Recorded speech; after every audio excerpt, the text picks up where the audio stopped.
அதிமுக பொதுச் செயலர் பழனிசாமிக்கு எதிராக முன்னாள் முதல்வர் பன்னீர்செல்வம், அமமுக பொதுச் செயலர் தினகரன், சசிகலா ஆகியோர் கைகோர்க்க முடிவு செய்துள்ளதாக தகவல் வெளியாகியுள்ளது.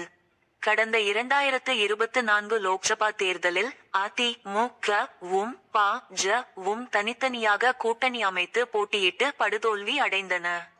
அதனால் வரும் சட்டசபை தேர்தலுக்காக கடந்த ஏப்ரல் 11ஆம் தேதி அதிமுக பா.ஜ கூட்டணி அறிவிக்கப்பட்டது. அனுமதி இல்லை. கடந்த லோக்சபா தேர்தலில் பா.ஜ.வுடன் இருந்த பன்னீர்செல்வம், தினகரன் ஆகியோரை கூட்டணியில் சேர்க்க பழனிசாமி மறுத்துவிட்டார். அப்பா மகன் மோதலால் பா.ம.க.வும் கூட்டணிக்கு வரவில்லை. இதனால் 5 மாதங்களாகியும் அதிமுக பா.ஜ கூட்டணியில் வேறு எந்த புதிய கட்சியும் சேரவில்லை. கடந்த ஜூலை 26இல் தமிழகம் வந்த பிரதமர் மோடியை வரவேற்க அனுமதி கேட்டு பன்னீர்செல்வம் கடிதம் எழுதியும் அனுமதி கிடைக்கவில்லை. இதனால் அதிருப்தி அடைந்த பன்னீர்செல்வம் கடந்த ஜூலை 31ஆம் தேதி தே.ஜ கூட்டணியில் இருந்து வெளியேறினார். அதைத் தொடர்ந்து தே.ஜ கூட்டணியில் இருந்து விலகுவதாக தினகரன் நேற்று முன்தினம் அறிவித்தார். அதிமுக-வில் இருந்து பிரிந்து சென்றவர்களை கட்சியில் சேர்க்க பழனிசாமி தொடர்ந்து மறுத்து வருகிறார்.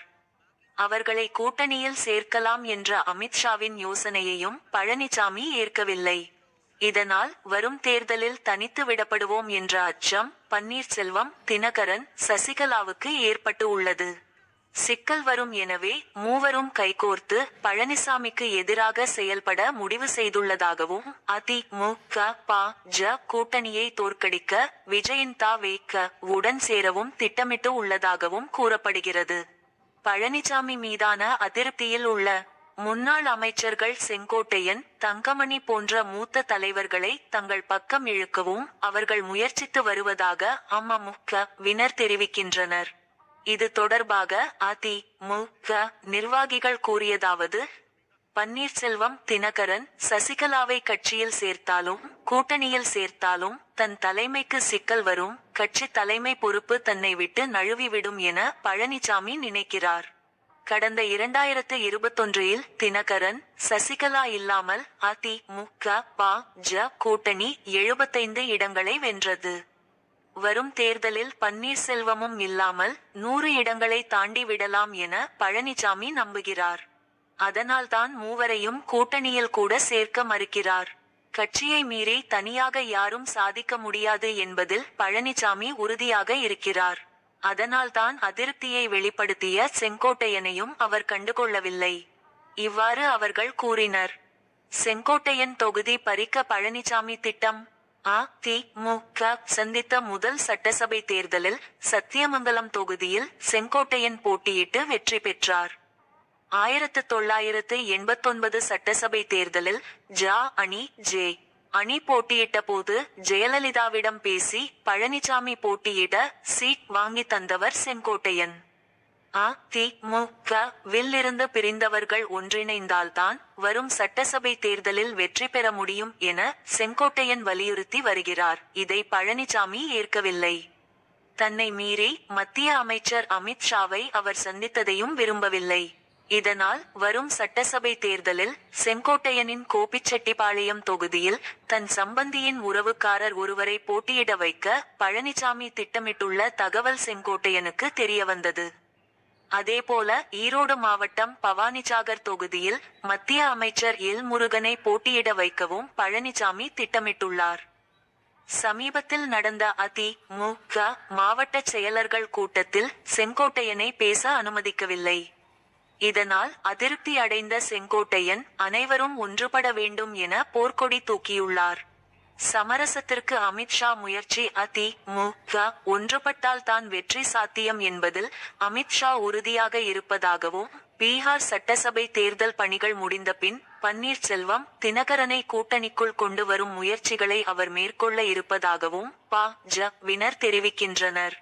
பா.ஜ.வுக்கு 2029, அதிமுக-வுக்கு 2031. சென்னையில் அதிமுக பொதுச் செயலர் பழனிசாமியை கடந்த ஏப்ரலில் சந்தித்து கூட்டணியை அறிவித்தார் அமித்ஷா.